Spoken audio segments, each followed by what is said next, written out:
My dear sisters and brothers in Christ, this Sunday's Gospel reading leads us to the concluding sections of Jesus' discourse in the synagogue at Capernaum, where he presents himself as the living bread.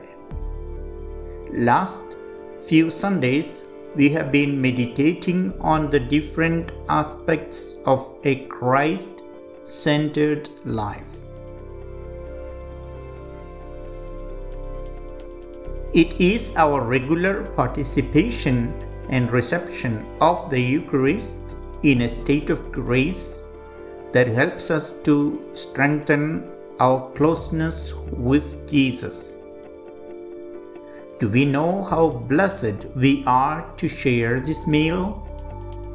Do we understand what a blessing for us to share the life of God through this Eucharist? When we receive the body and blood of Christ, we encounter Christ who comes to reside in our hearts.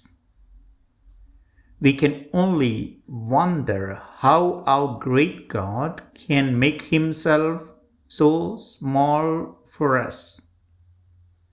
This painful breaking of Jesus' body is also a sign of God's love for us.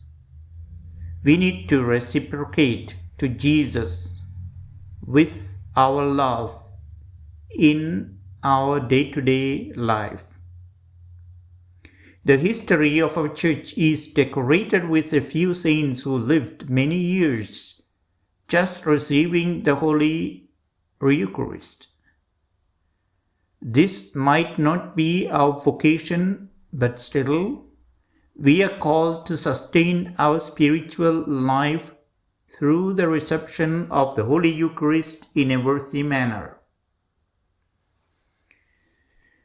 Bishop Fulton Sheen was a famous American preacher who inspired millions of people around the world.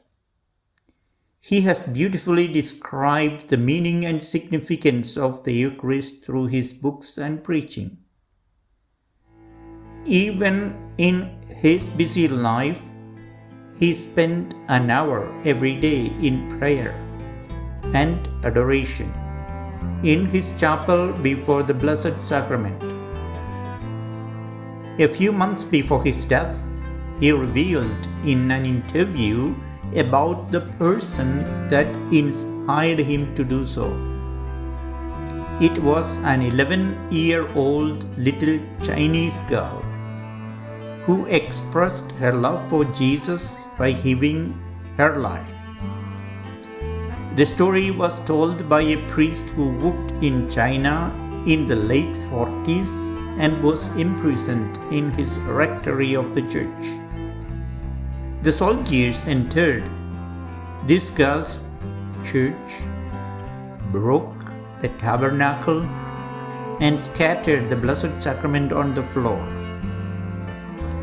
At that time, this girl was praying at the back of the church, and she hid behind a pillar as they began to desecrate the church.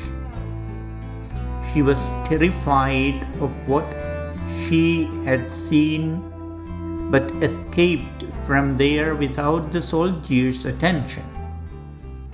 But every night she secretly came there, entered the church through a hidden hall, and spent an hour in prayer. After her prayer, she approached the sanctuary, knelt, and received hosts on her tongue from the floor.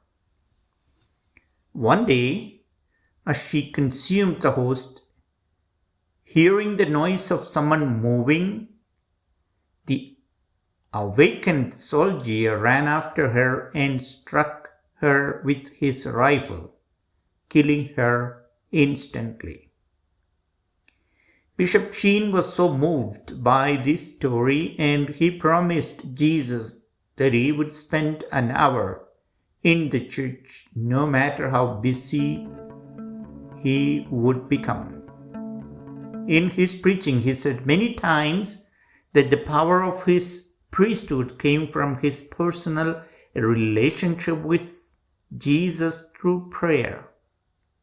St. Augustine says of the Holy Eucharist, although God is all-powerful, he is unable to give more.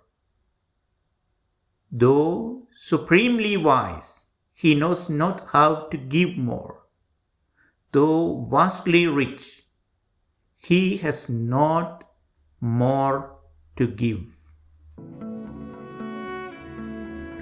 Sometimes, little ones like this Chinese girl better understand and witness to the world better than the learned.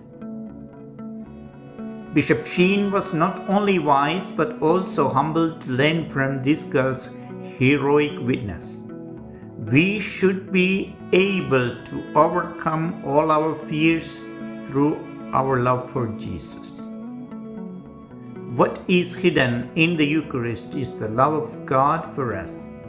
Let us promise Jesus that we will also try our best to resemble him to all those whom we encounter in our day-to-day life.